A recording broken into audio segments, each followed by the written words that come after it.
Coming up on Verse, Chorus, Verse. Evil, remember when I said that we were done with album exchanges this year? Oh, yes. Yes, I do. I lied.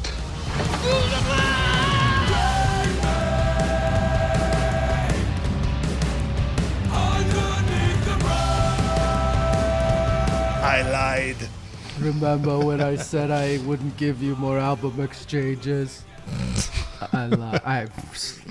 I'm really good at Arnold Schwarzenegger. Well, how are you feeling today? Welcome to episode 87. I actually feel fine unless I stand up and walk 8 paces. And then, to steal a term that I think you told me, I basically feel like I'm breathing through Jell-O. It sucks. Yuck. Do you think that when you got the really bad cough thing that it was COVID? It's highly likely that it's correlated because it's happened to me a couple of times since the beginning of COVID. What happens is I get this lingering cough. I haven't had like the deep I can't breathe symptoms that some people have, but I'll just get this cough that will not go away. For those of you that don't know by now, the other man talking, I am DL. That's Evil, Jake Leg Jimmy. He got over his cough just in time for me to... I made fun of you so much, and I think it's karma because I've had 2 separate coughs since yours. Have at you. My fault. It's throwing me off. We're recording not quite evening on a Tuesday. I know. I'm all like, my notes are all jumbled and I feel it's like weird. So hopefully I'm like still getting work emails. Yeah. Anybody that listens from work, it is, let's see, we'll say 7 at night. Yes. We are doing a good old-fashioned album exchange. We actually had an interview set up for this episode, which did not pan out this year. Big shocker to anybody in the music industry. This person had an album set to release, which got put on hold for about a half a year. So we decided, let's just wait till next year. We'll interview you then when your album actually comes out. We kind of have done a last minute album exchange, and it actually works out because I was thinking weeks ago when this happened that, you know, what kind of started this whole thing was album exchanges, and we did maybe 3 of them this year. I like doing these. It's really refreshing to be able to just concentrate on one album. Yeah. That's it. And not in the context of like, this is one of the greatest of all time. 10 out of 10, you know, just sort of like lower pressure, I guess. That's what it is. Yeah. Is that you aren't walking into, great, now I have to learn 3 biographies about David Bowie before you're putting on the album, you're listening to it. Half the time the Wikipedias on that album are like fucking half a page. Here's who wrote it. Boom, bang, bam. You're done. I like that. It's just up to the music at that point. Right. So let's go ahead and get into the albums. Before we do, just leave a bunch of time for music talk. We got to talk about the most important part of the night. What are we drinking? I'm going to start because I'm boring. You already heard it. I've still got COVID. My tests are just all positive. So I'm kind of playing the why fuck with it card, and I'm just drinking water. Pounding water for the next week. And that's how it's got to be. Smart choice. Yeah, that's how it's got to be. What sucks, Evil, is that I had just kind of made that. I've got the TikTok videos every day, and I had just kind of made that promise to myself that every single morning I was getting up, I was going to do my workouts, and I'm going to do my 10-second reviews. And then I think it was like 2 days after you and I got done with our last episode, suddenly I can't fucking run or work out right now. So I've just been going on walks instead. But I made a deal with you without even asking you. I just implied that you were going to do it from now on. Yeah. That you would give me one pointer as a trainer during this whole 10-second review, look, I'm going to work out every day thing. So do you have anything specifically geared towards people that have trouble? Back when I was training every day and actually a good athlete, there's a lot of mental issues with something's always going to get in your way at some point, right? You're going to get the flu. Do you have any pointers that are geared towards what happens when something throws a spoke in, what is it? Throws a thing in your spokes? I don't... Throws a wrench into your monkey? Thank you. Yeah. Yes. I think that is where having a long-term training regimen lined out is helpful.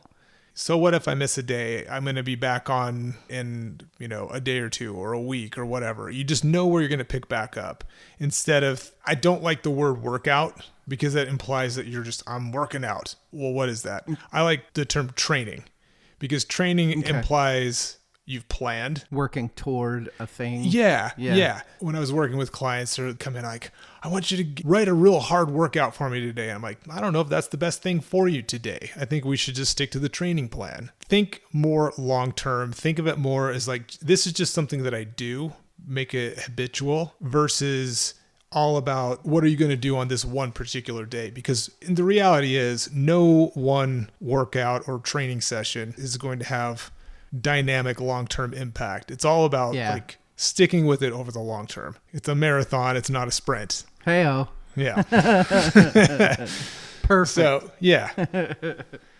Well, that's what I'm drinking. We might have gone off the rails a little bit, but that's okay. What are you drinking, Evil? I am drinking a new Kentucky straight bourbon whiskey. The distillery, I think, is called Rabbit Hole. And this is their Cavehill. It's a new one to me. I think it's a fairly new whiskey maker on the market. This one... Ooh, I like the bottle. It's good. Yeah, it's super cool. What's interesting to me about it is the distiller, I guess you would call him.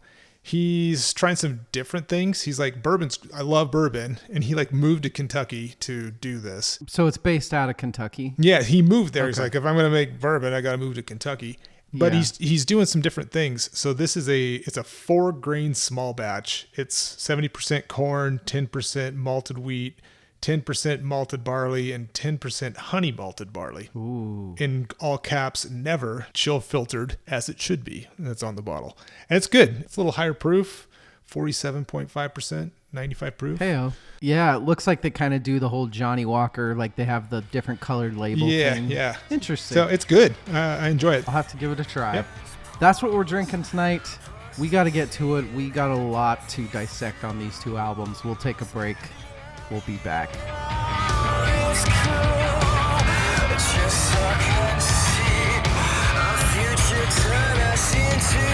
We are back.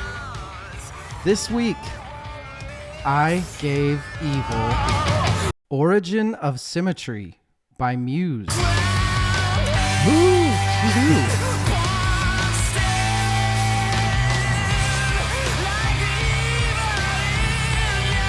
So, Origin of Symmetry was released in June of 2001. It is their second album, their sophomore album, Showbiz being their first album. It's a crisp, cool 50 minutes. Led to, of course, their much more famous albums. This is kind of pre-famous Muse. 2 years fresh off of their emerging artists at Woodstock 99, which we've already talked about. I've repressed the memories of talking about that, and I forgot that they were on the emerging artist stage there.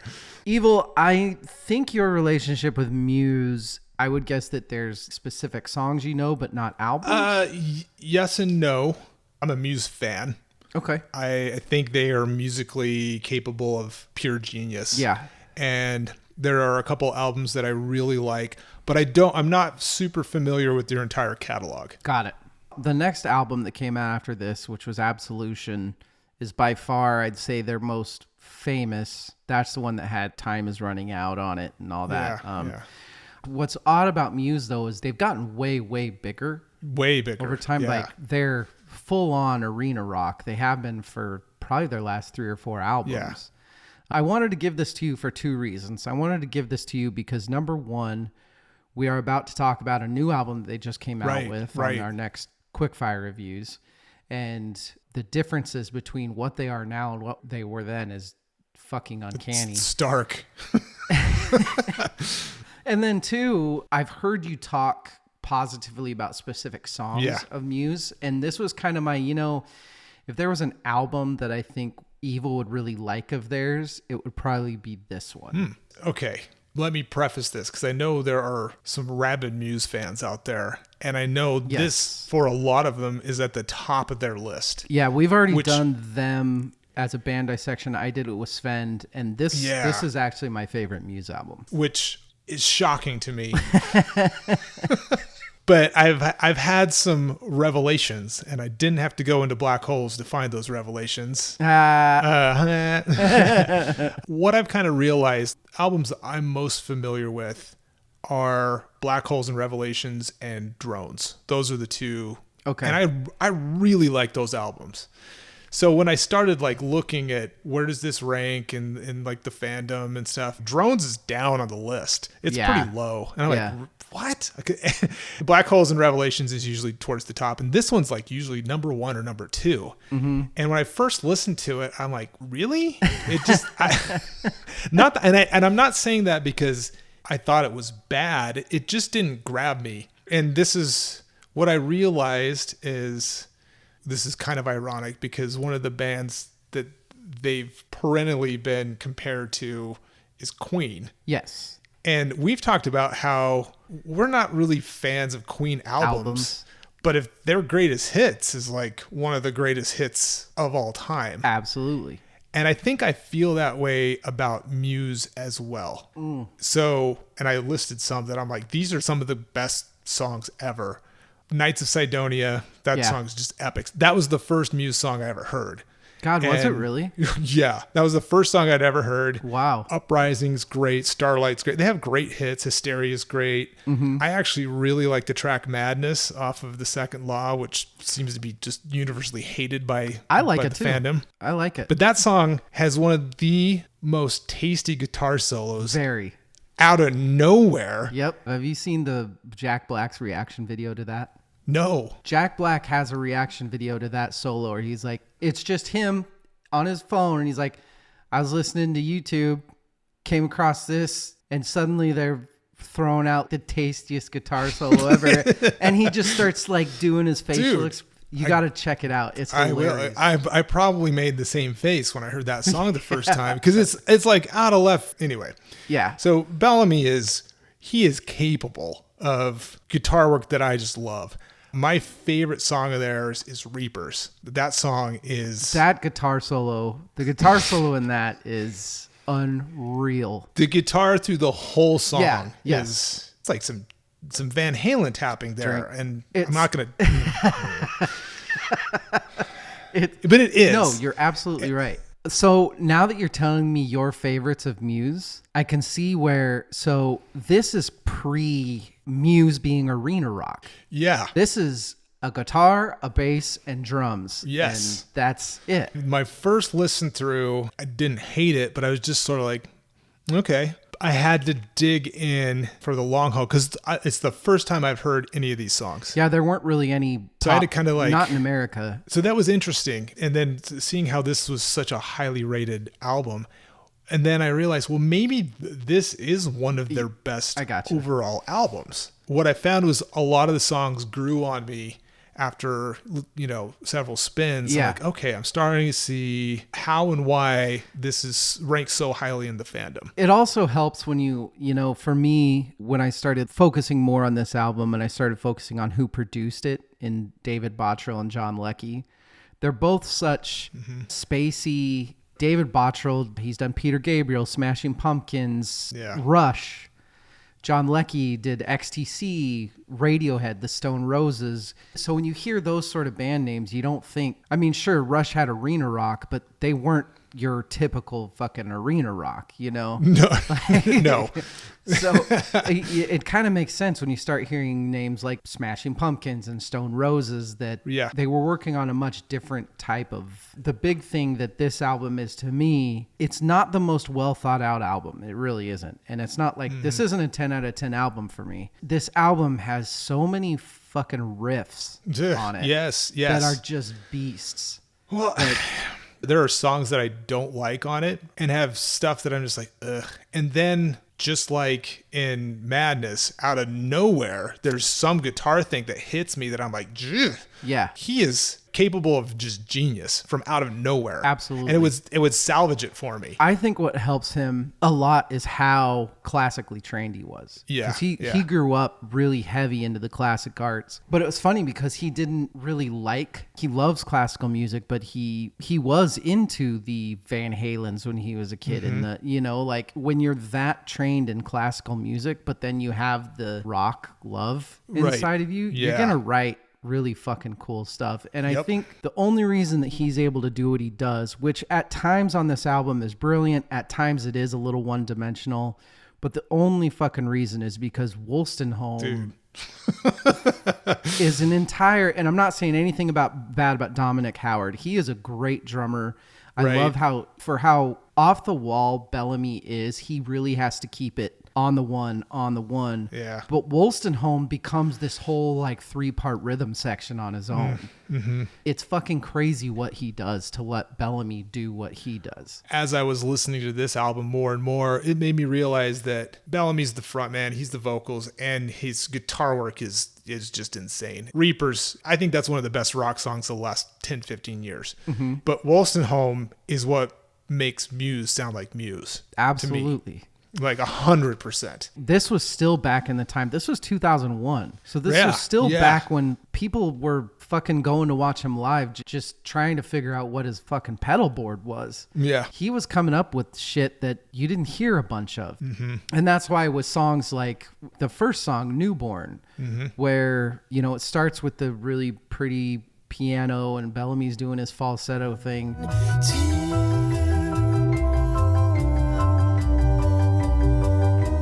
And all of a sudden it cuts into that heavy, heavy guitar and bass riff.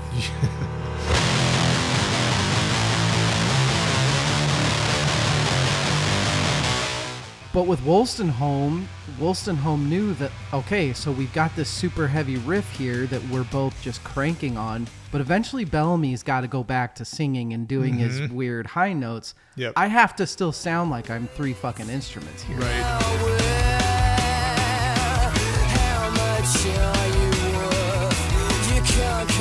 That's huge. You said it the best. That's what makes Muse sound like Muse. It really is, yeah. One of the places where I do concede that this is not a perfect album is that it can be very one-dimensional. Yeah.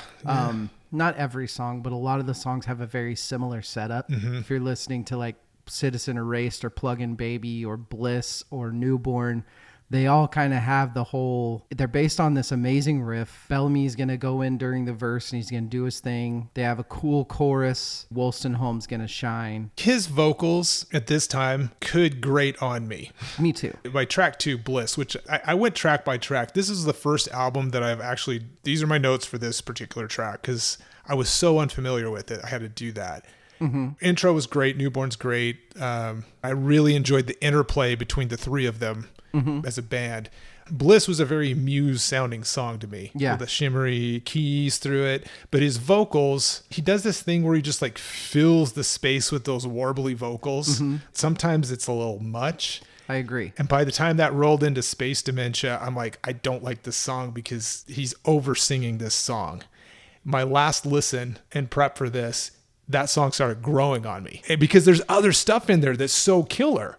I mean, I listened to this album. I think I'm just now starting to get it. I completely agree with Bellamy, particularly in this album. And actually, we're going to talk about this in the album that you gave me a little bit, is that the band was a little bit too young to where, just like what you said, Bellamy just constantly felt like he was having to fill space. Yeah. Because in Space Dementia, if he would just let his piano do the work in the breakdowns where they're doing the kind of the crescending chords.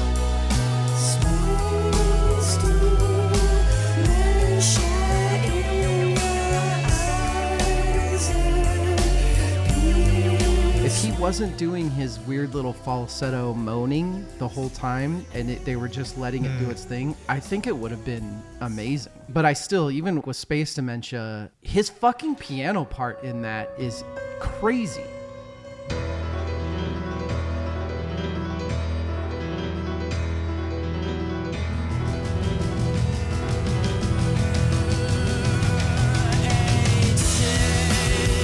Who plays piano like that in a fucking rock song? Right. That piano playing in that track is some of the most obvious. Oh, this guy's a musician. It's some of the most, he has been trained. He is. Yes. Yeah. knows what he's doing. And then right after Space Dimension, you get to Hyper Music, Yeah. which is the exact opposite, which is just this 3-note pounding the bass and the guitar sort of song. I really like that track. But there's something about this album. There's a lot of stuff that sounds really familiar. Hyper Music, I love that intro riff, especially when Rage Against the Machine wrote it a couple years earlier. You know? But then it goes into like this killer bass groove, and then it becomes Muse. Yes. I mean, this was their second album. They're still finding their way. I agree, and I do think that a lot of the songs are set up for... There's an amazing part in the song that everything else is set up for. Yeah. Well, Micro Cuts, I almost kind of feel like Bellamy was just like, I really want to play a Wurlitzer, so we're going to just do this. But I do agree that it also in Micro Cuts is another one of those falsetto things that you're kind of like, you get it, I'm man. like, I'm over this song, and then the outro kicks in, and I'm like, oh, wait a minute. They like brought it back for me. I'm like, okay. I completely agree. I liked Plug-in Baby. That was the first song that I really enjoyed. That's a pretty killer first guitar It lick. is. But then Citizen Erased, that feels like the epic track. It's like on par with Knights of Sidonia, The Globalist off of Drones. I love their epic stuff. One of the things that they really shine at is writing those truly epic tracks. And so it stuck out to me quite a bit. If I was going to give one person a riff to make them like Muse, it would be Plug-in Baby. Yeah. And not just the guitar, too. He opens up and he's doing the guitar. When the bass and drums kick in, once again, Wolstenholme is doing this bouncing like... It's, I've exposed your lies, baby. it's such a fucking amazing bass line. Yeah. I don't know how he comes up with it, but I do agree that I think Citizen Erased is more what they were going for, which is they want this grandiose, at times operatic. Yep. It worked on that track. Like it all came together on that track for me. The gauged pickup guitar solo where he's just trying to get his notes to lower and rise without kind of Tom Morello-ish. Yeah.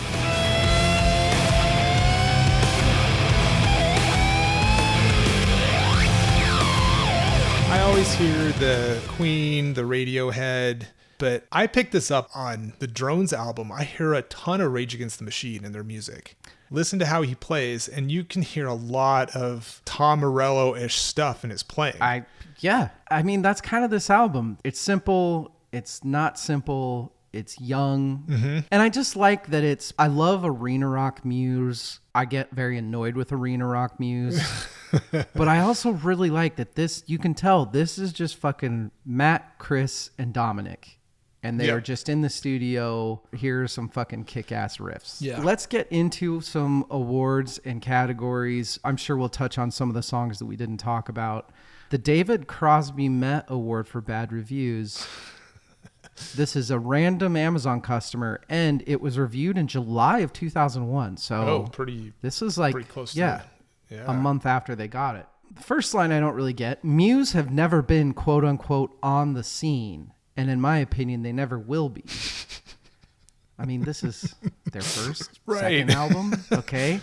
It's not a hit. It's a disgrace. Even the title Origin of Symmetry, it sounds like an Italian opera, not an album. If you even class it as a piece of music, I can't stand the voice of Mr. Bellamy, the high-pitched cry. If you can spend $12.99 on this, you might as well buy P. Diddy's Rubbish 2. What? 1 star. That's it. Oh, and answer me 2 things. Why does Matt Bellamy try to imitate Tom York and fail miserably? And 2, can you, without looking at the lyrics, understand anything he says? Didn't think so. One of his complaints is that Origin of Symmetry sounds like an Italian opera. That might be the weirdest complaint we've ever gotten. I don't like the title. Sorry, random Amazon customer. Just so you know, all British dudes sing with annoying falsetto. It's not just they're Matt required Bellamy to. and Tom. Yeah. Awards and categories. Evil, the DMX award. Wolstenholme's bass makes them so much what they are. His bass playing pulls everything together, even at this early stage of their career, to make them sound like Muse for me. I completely agree. Wolstenholme and Bellamy are a perfect duo. Yeah. It's a mixture of the bass sound and the Bellamy songwriting. Bellamy's always going to be soaked in classical music, which really helps the songwriting. Just the fact that this is, for a 3-man band, it's so bombastic. It's huge. Yeah. Overrated, underrated, properly rated. For me, I would say that it is properly rated in both. It's not massive. And I think most people from my conversations during the Muse dissection we did, they would probably call this about their third or fourth favorite. Okay. Which I think is fair.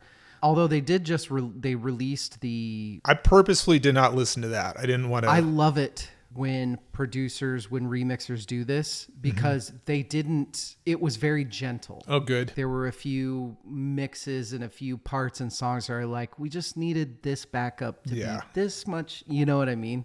There was no, oh, here is the new guitar solo sponsored by Pepsi. Usually we say, was it overrated, underrated, properly rated in its time versus currently? I have no idea in its time how it was received, so I can't comment. I think it's properly rated currently, because it seems like there are Muse super fans who hold it in super high regard. But like you said, like overall, most people kind of place it in probably the top half of their catalog. And I feel like that's where it belongs. Yeah, I think it's where it should be. Influences and influencees. Well, we already talked about a lot of them. Yeah. Classical Training, Rage Against the Machine.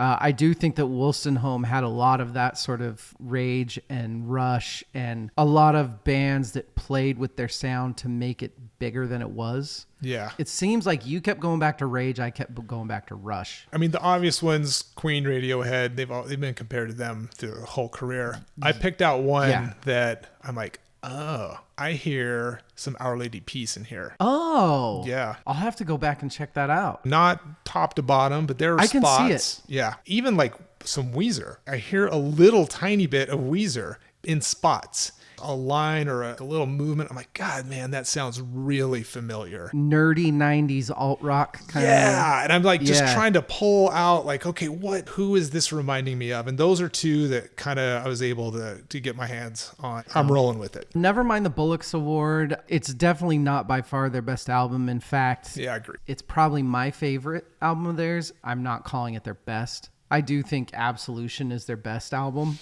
But I also, like you said, I like Drones more than most people did. Yeah, I love that album. But going back to the Queen Greatest Hits argument, I'm not sure if I love that album because of the whole album or because there are some tracks on there that are just monsters. There are a couple on that album that I do not like. Right. Yeah. Because there are some, there's Reapers, there's Psycho. Reapers is I so love JFK and The Defector, but there are some, I'm not going to name them out. There's some on here that I'm like, fuck you. That's bad. Right, yeah. Yeah. Black Holes and Revelations. I think that is, if I had to pick their top album, that's it for me. Gotcha. That's a really good album too. John Paul Jones Award. I said that I wouldn't replace anyone. However, I would tell Bellamy to be a little less whiny, a little more angry. That's So I was going to replace Bellamy's vocals from that time with some more of his current vocals. Yeah. I wouldn't want to replace all of the music. He has matured as a vocalist. His vocal approach is just so much more refined very now. much more.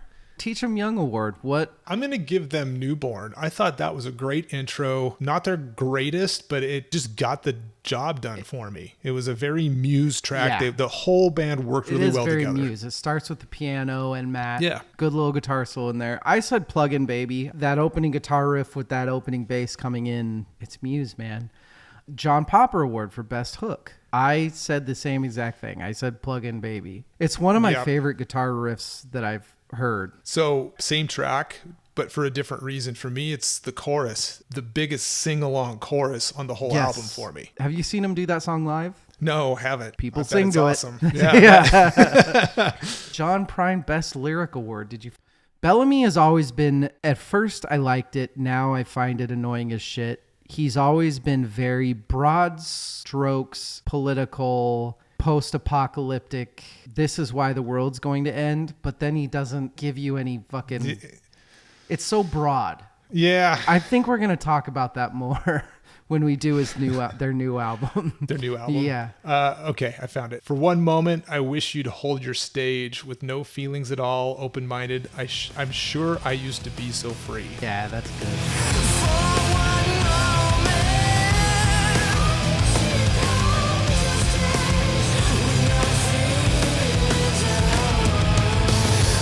Citizen Erased. Mine is peace will arise and tear us apart and make us meaningless again. He's got good words. Eddie Van Halen. I couldn't say the bass line again in Plug-in Baby. I've said Plug-in Baby too much, so I said the bass line in Hyper Music. Ooh.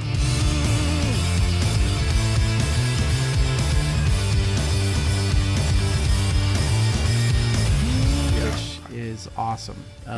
What about you, Evil? I got to Citizen Erased. At one point, I'm like, this might be my favorite track on the album. Then I get to Dark Shines, and I'm like, I dig the Ennio Morricone vibes at the beginning, which they did in The Globalist later, even more on the nose. Good groove, another top track for me. And then the last track plays, Futurism, and I'm like, nope, this is the one. The guitar on that song is the sweet spot for me. Yes.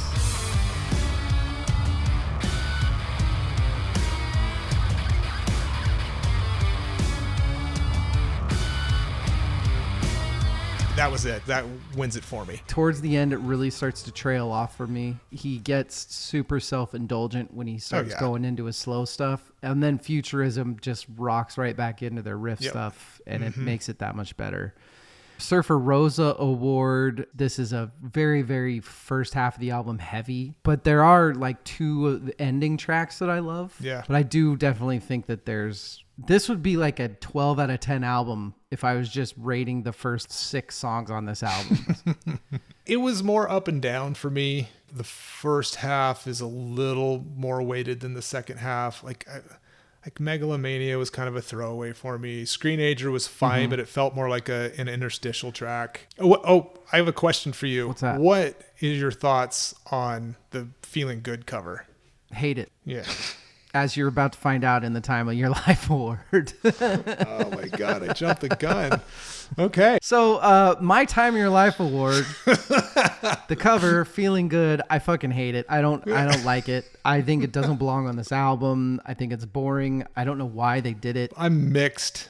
I have mixed feelings on it. It's a very Muse version of the song, so I like that they did their take on it. Yeah. At the same time, I'm like, why is this on here? Exactly. It doesn't make any sense to me. It doesn't. If it was like a standalone song for a soundtrack or for some compilation, sure, it feels very out of place. Megalomania is my least favorite. It did nothing for me. Me neither. It's an okay, like, people always have to have their weird cinematic ending. They're British. I'm like, this is the most British song on here. So I'll give it to them. Evil, what are the 3 best songs on this album? My number 1 is Futurism. I could tell. Yeah, that's my top track. I don't know how to rank 2 and 3, but they are Citizen Erased and Plug-in Baby. Well, you and we owe a drink whenever I'm healthy because we have the same exact top 3. Yeah. My third is Futurism. My second favorite is Citizen Erased. And my first is Plug-in Baby. Nice. They're great fucking songs. Those are the songs that would kind of build Muse's future. Yeah. Who won the album? I think I already kind of wore it on my sleeve, but Chris Wolstenholme to me. Like Bellamy's great. I love his songwriting, but Wolstenholme was doing things that other people can't do and didn't know how to do. You said it best. He makes Muse sound like Muse. Yeah. I mean, that would be an easy ditto and it would call it good. But to be more interesting, I think future Bellamy won this album. He is progressed as a vocalist so much from this. Proof of his improvement. Oh my God. It's like, and it didn't take long either. Like you listen to stuff just like the next couple albums and it's already absolutely a big improvement. Yeah. All we have left to do is rate the album. Evil, what'd you give it? I'm giving it a 7 out of 10. I think that's fair. For me, that's what it is. And I feel bad because it's like at the tippy top of so many Muse fans lists. I don't dislike them, but it feels like an incomplete version of who they are. I think that's fair. And I think when I gave this to you, I was expecting about a 7 out of 10. So I think that works. Mm-hmm. I gave it an 8 out of 10, overdone falsetto. It's Yeah. actually, for me, it's not that far off from a 10 out of 10, because where I'm different from you is that there are songs on here that I think are fucking brilliant. Like, I would put up there with their best songs ever. I don't think you are in love with the songs but I do think there's just a lot of maybe shouldn't have been on here. That last listen where I was kind of rounding things off for the podcast, it was starting to kind of win me over a little bit.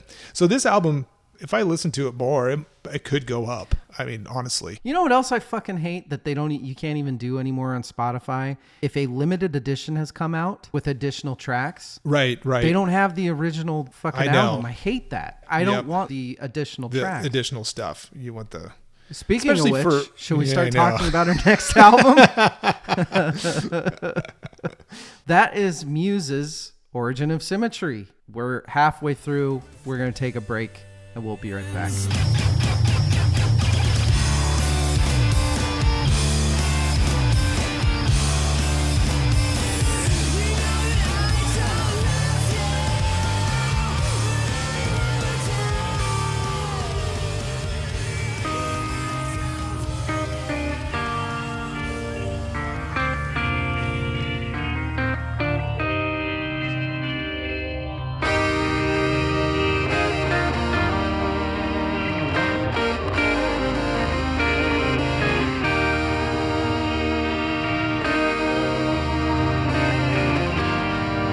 For this episode, I gave to you the album Blue Record by the band Baroness. Released October 13th, the year 2009. It was produced by John Congleton. So I like John Congleton. Okay. He did stuff with, what are they? Explosions in the Sky, who did stuff for like Friday Night Lights and a lot of like soundtracky stuff. Yeah. Which makes a lot of sense Sure. to me. You know what? I didn't say it at the beginning of the last one, but I want to say it now. We got the rights for music to both these albums. Shut up. Yeah. Really? So That's thank awesome. you to Relapse label and Tract label. That's badass. You're going to be hearing some Baroness and some That's fantastic. Muse. Oh, I'm Yeah. happy about that. So, Blue Album. Okay. Before I ask you why you gave this to me, I want to ask you one question. Okay. As a metalhead, Yes. why do people now call everything sludge metal, and why do people call this sludge metal? Do you think this is sludge metal? What the I fuck don't. is sludge metal? It's that's a blanket term for stuff that's not thrash based, I guess. I don't know. It's an easy way to identify anything that has some sort of Sabbath influence in it. Gotcha. Anyone who plays orange amps and boutique guitars and Probably smokes weed. yeah, exactly. Yeah. Why did you give me this album? I'm a big fan of this band. I love Baroness, and I've been listening to them for quite a while. They did a couple of EPs, heavier stuff. They have grown and progressed through their career. Their first LP was called Red Album, right? Yeah. This one, Blue Record, followed by Yellow and Green, and then Purple, and then Gold and Gray. The artwork is John Dyer Baisley, one of the guitar players and singer, does all of the artwork as well. He's just a super, super creative guy. The band has been through a few lineup changes. One came after a pretty severe tour bus crash in Europe, where That was after this album, wasn't it? Yellow and Green. Yeah. I literally flipped a coin. I wanted to give you Red Album or Blue Record. I couldn't pick, so I flipped a coin. Those two are an interesting pair. We'll see what you think about this one, and either way, I think you should listen to the previous one at some point. Yeah, so I purposefully didn't listen to any other Baroness. I just wanted to soak this one in, Yep. and then I was going to kind of Yep. get your thoughts on what I liked and didn't like about this album, and then have you tell me Yeah. gear towards this or gear towards this. This being their second album, you can tell that they're still trying to figure themselves out a little bit. Yep. A lot of experimenting, a lot of playing around with their own sounds, their vocals. I'll tell you what I fucking love is I love that this is a sort of concept album to where they start with themes. The very first song is just all music. There's no lyrics. And it's just a very simple guitar chord progression. I absolutely love. And then, much like a concept album that you don't really get very often anymore, they build on those themes in 3 or 4 songs subsequent. I love that. I've always loved that. I'm always gonna love that. They do a great job of it. I want you to correct me if I'm wrong, but from reading the lyrics and knowing where they're from, which they're from Georgia, right? Yeah. Their lyrics, and it seemed like a concept album lyrically about the South and the Civil War and the problems and the alcoholism that the Civil War brought afterwards. I really, really loved that, unless I am wrong, because it's also metal and you can never fully know what the fuck they're talking about. I had an ulterior motive giving this to you. They're creative. John Dyer Baisley is heavily, sometimes impenetrably creative. I love the music, but lyrically, I sometimes don't know what the fuck is going on, and I need a second set of eyes to look at it. And this isn't a band that you're that familiar with. I want you to come in and tell me what your interpretation of this is. Gotcha. This is like a Rosetta Stone moment here. What do you think of this thing? So that's absolutely what I thought it was about. If I was just going off of me reading the lyrics, listening to the music, knowing where they're from, I absolutely feel like it is about a person being born in, because here's the thing, as much as people want to make living in the South this black and white thing where you're either have a Confederate flag up on your lawn or you don't, it's not that fucking simple. Right. These people's families 2 generations ago, someone went through this shit. This is heavy duty shit where their entire lives changed and all of their families were killed. We try to turn it into this simplistic thing, and it's not. What I got from this album is the shame of the Civil War, the pain of, if you're from the South, you're not allowed to recoup from the Civil War because you were on the wrong side. You were guilt by association. Exactly. So you're not even allowed to mourn the loss of family members or things like that. And I think because of that, it leads to what you get in the South, which is meth addiction and alcoholism and Jake leg and, all this sort of shit. Anytime that you give me an album like that, it's automatically at least a 7 out of 10. It's just when an artist has themes that they actually give a shit about and they try to build a whole album around it, I'm going to love it. I'm going to absolutely love it. Tell me about the artwork. He does artwork for a couple bands? Yeah, he's done artwork for a ton of different album covers. Kylesa, he's done Pig Destroyer, all of Baroness's albums. Does he discuss meaning behind his art, or is it just left for interpretation? I think it's heavily left for interpretation. Stylistically, Pusshead, the artist who is famous for Metallica t-shirts and has been forever, who's from Boise, by the way. I think you taught me that. Yeah. I just learned that this year. That blew me away.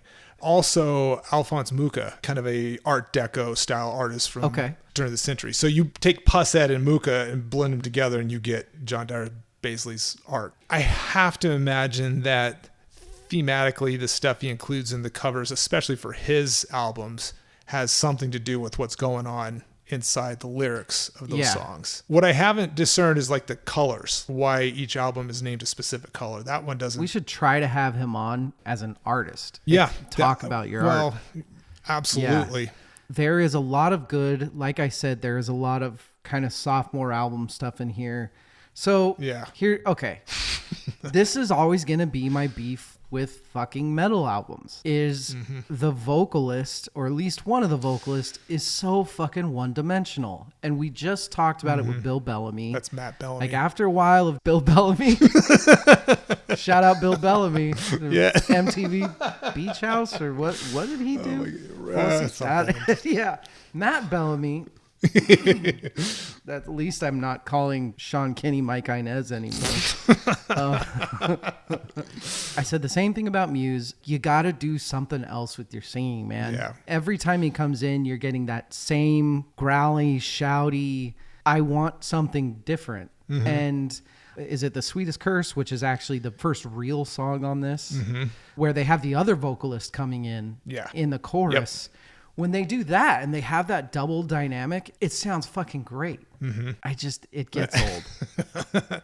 I know. I get it. Metal vocals, the real harsh vocals.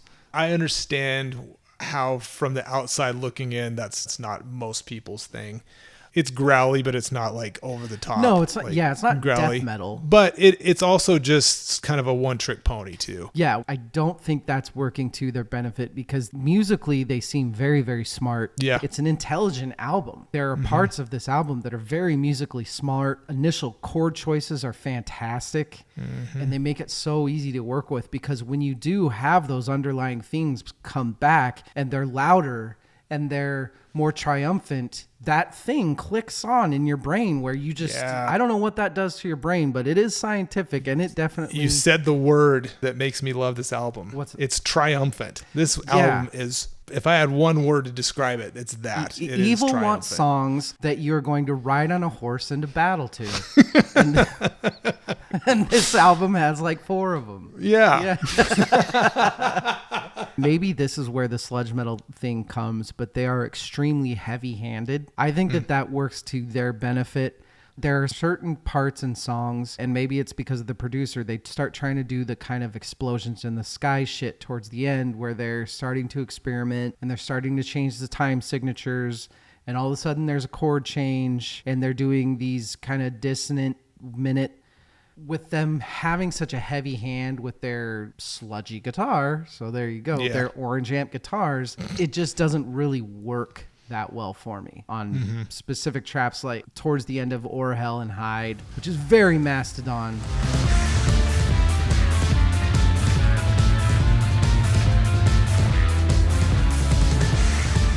That's probably the most Mastodon track on the album. The reason I can't get past it is you were kind of talking about this with the last album, but there is a guitar riff in Or Hell and Hide that it sounds like it's taken straight from The Wolf is Loose by Mastodon. Straight from it. But that's the only part of one of their songs I heard parts that were very Mars Volta, and I heard parts that were very Mastodon. I even, shout out to Cavehill, I heard a little Incubus part in one of the songs. Ooh. Steel That Sleeps the Eye.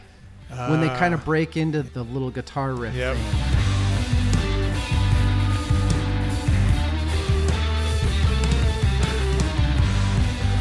It's not dirty guitar, but you can hear there's some sort of wah pedal thing going on. They have a lot of good influences. I don't know, with Mastodon. Yeah. Mastodon is way before them, right? Not way. Not way, but before them for sure. I love Mastodon. I love Mars Volta. I love old Mastodon. I love Mars Volta. You know, they do the same thing in A Horse Called Golgotha. If you break that song down to, we'll say 7 parts, I love 6 of them. But then in the middle, suddenly they change to major and the guy's singing his, you know what part I'm talking about, like the verses. Yeah. It throws me out of the whole song. What are your thoughts on the build of this album, the themes and that sort of thing? I'm biased because I've loved this album for a long time. This has great reviews. A lot of big Yeah. articles calling this top 20 greatest metal album of all time. I know. That's another reason I wanted to give it to you, because I wanted to see if that tracked. I have heard so many different people talk about this album. It's all so different across the board. There's no consensus on this band, and especially this album. I don't know, man. I've lived with it for so long that I've heard all of them. And at this point, I don't know what's my opinion versus what's somebody else's opinion. I gotcha. I remember the first time I heard someone reference Skynyrd and Allman Brothers influence, and I'm like, what? And then I listened to it again. I'm like, oh yeah, it's in there. I would say that this was the first time where I heard a metal album where I remember thinking like, oh yeah, this is a little Southern. It's very Southern. Deep South rock roots are in here. It's Absolutely. very subtle, but it's there. Here's the good thing about this album for people listening to this. If you like the first, we'll say 3.5 minutes of this, you're going to like this album. Yeah. If you don't, you're not. Because those are the themes that you're going to get through the album. I like albums like that. I really do. Much like you with Origin of Symmetry, I need more time with this album. As you'll see, as we do the awards and categories, the important part of this album are that you have to like the themes if you're going to like the album. And I really like the themes. Glad you gave this to me. This is another refreshing. Last year I got to find Gojira. This year I get to find Baroness. I think you'll be interested in checking out their catalog, digging back a little bit, and probably more so digging forward. Let's do some awards and categories. Let's do it. For me, for Mr. Not Metal, I just said that this is refreshing for metal. Yeah. It doesn't beat you over the head. It's not the death screams every time. They let their, and once again, I give a lot of props to their producer. They let the musicality do a lot of the heavy lifting in this, which I love. Usually with metal, if somebody is being instrumental, it's because they are showing off. Thank you. Yeah. I didn't want to flexing. say it, but Yeah. yes. And this is not that at all. No, that's, I'll say it. Oh, what about you? It's so densely artistic. Yeah. Almost in an uncompromising way. It makes it kind of hard to approach. I like that. That makes me more interested. Why in A Horse Called Golgotha did they do this weird solo that makes no sense and it sounds like Yeah. the production was fucked up? Yeah.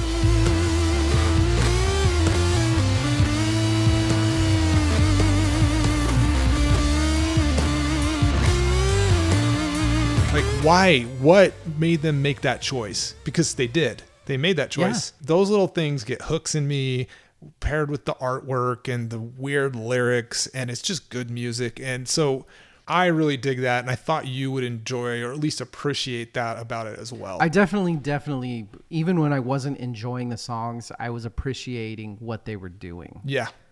Overrated, underrated, or properly rated, Evil? For me, properly rated because it was very well received, and I thought it was amazing.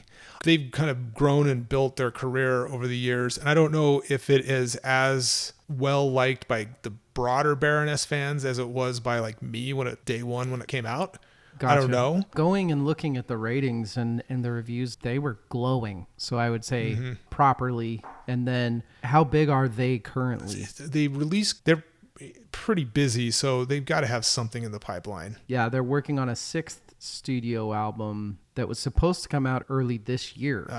But I'm guessing that COVID, man. Right, got stalled. Influencees. I have, like I said, Right. Mastodon. I heard some Sleep in there, yeah. kind of the stoner metal-y kind of thing. I heard Faith No More a couple times. All of what you said, like there's obvious, grew up in the same area as Mastodon, so you can pull in all of the stuff that led up to Mastodon. Yeah. They, of course, were fans of Metallica. They were fans of Sabbath. They were fans of all of that metal before. They filtered it through the South. That's what is one of their most unique qualities.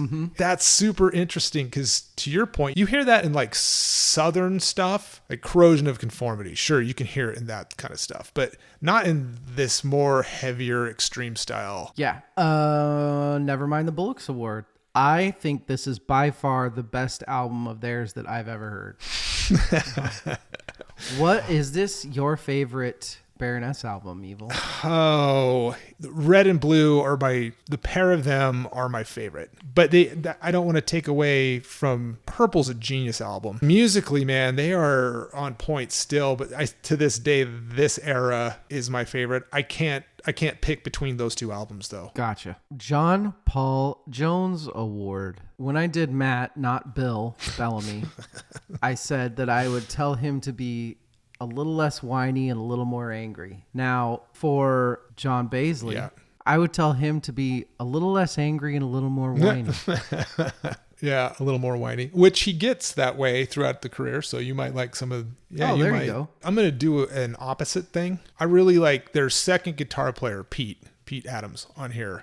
He is the spirit of this album to me. If you watch him in interviews, he just lives to play triumphant music, and he eventually left the band and they've replaced him. And I wish he would have stuck around. Teach 'em Young Award. This wasn't one of my favorite, but I still thought it was the most complete just as one song, and I said Jake Leg. Yeah. It's kind of a crazy, I didn't know that it was like a Jake Leg is something that people got post-Civil War, pre-Prohibition. People would have improperly ferment their alcohol, and they would end up getting poisoned by it, and then you would literally have like lame limbs. The Jake Leg. And they'd call it Jake Leg.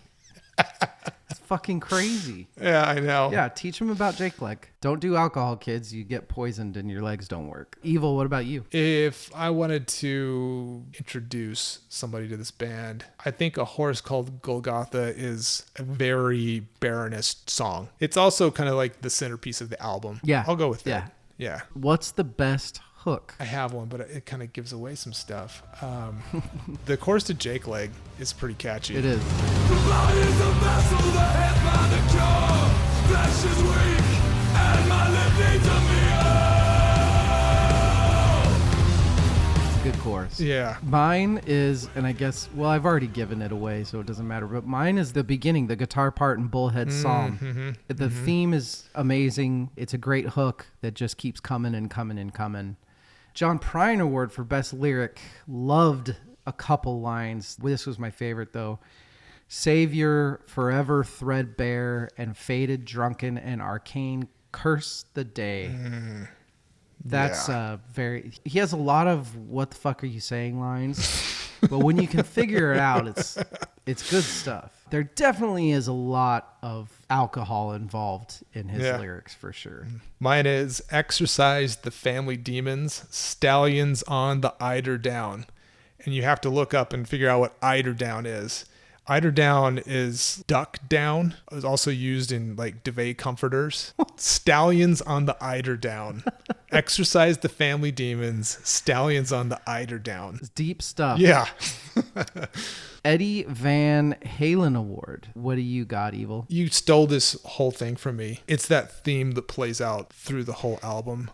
Because you start with Bull's Head Psalm, and then I'm even going to throw the gnashing into this too. The beginning of the gnashing, that really gentle guitar and how it builds, and then the reprise of the theme in Bull's Head Lament, where it like builds to the crescendo at the end. That's, man, how satisfying is that? Stuff. I said, so I talked about A Horse Called Golgotha, about how there's so many parts that I love in it.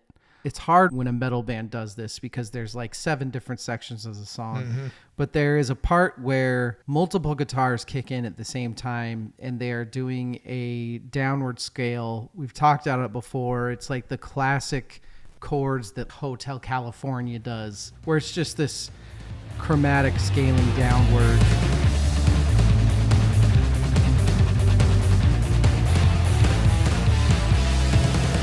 Harmonizing with each other. It's really fucking awesome. Nice. I love that part. Right on. Surfer Rosa Award.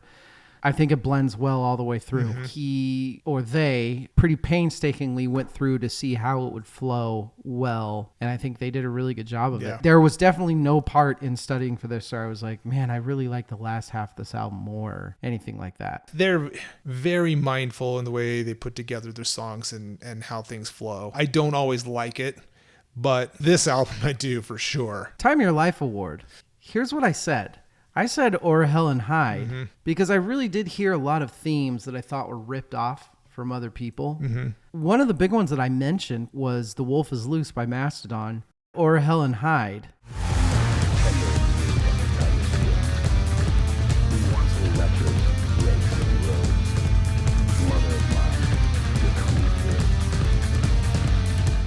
The Wolf is Loose by Mastodon.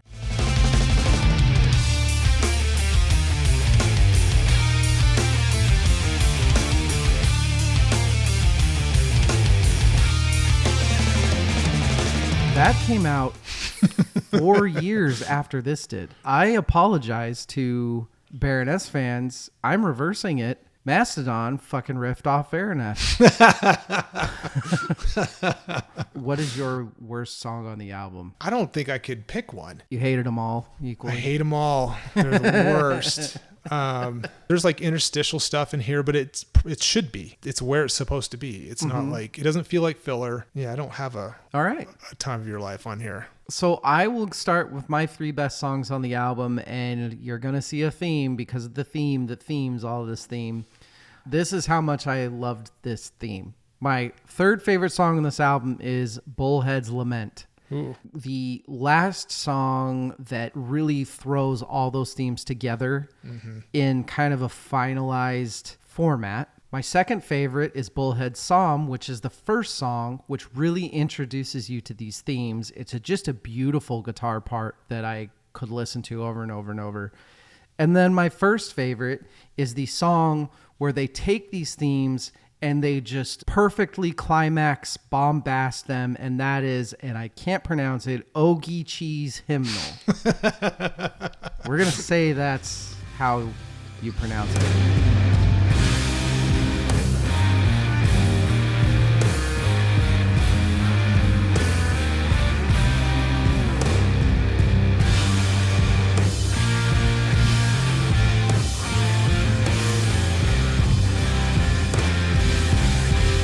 They take all those themes that they've been kind of playing around with, and this is when it's really top of the mountain. I absolutely love it. Evil. What are your three favorites? I love that you picked those. That's awesome. My number 3 is Jake Leg. It's so weird and almost comical. It's cool though. Then you dig into the lyrics and right. Yeah, and dark. Yeah. Super dark. There's like layers to it. It's one of the sing-alongs on here. A Horse Called Golgotha. It's the centerpiece of the album. That's my number 2.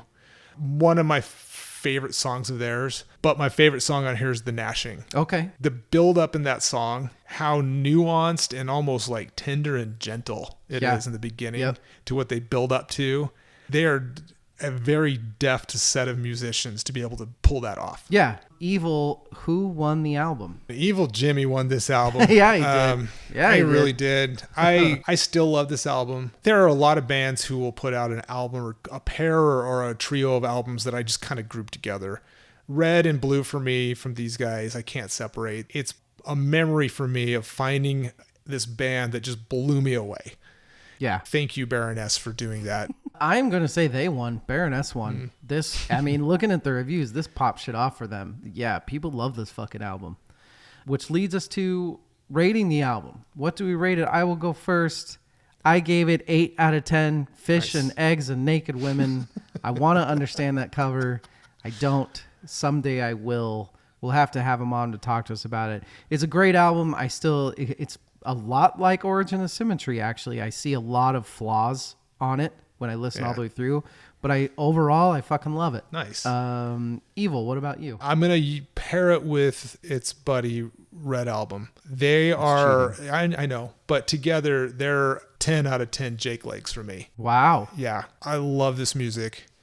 It's not perfect, and that's what I like about it. It's like warts and all. I think there are a lot of times where they don't play with a click track, which is super rare because you do hear the change in timing. Mm-hmm. You don't really hear much since the 90s. Like, you don't get that anymore, and I do. I like that. Yeah, I'm glad you gave this one to me. Awesome. It was fun to listen to. I was scared when you first gave me a metal album, but this is different. Yeah, it is. I tried to pick something that I thought would be, if you didn't like it, at least interesting for you. It definitely worked.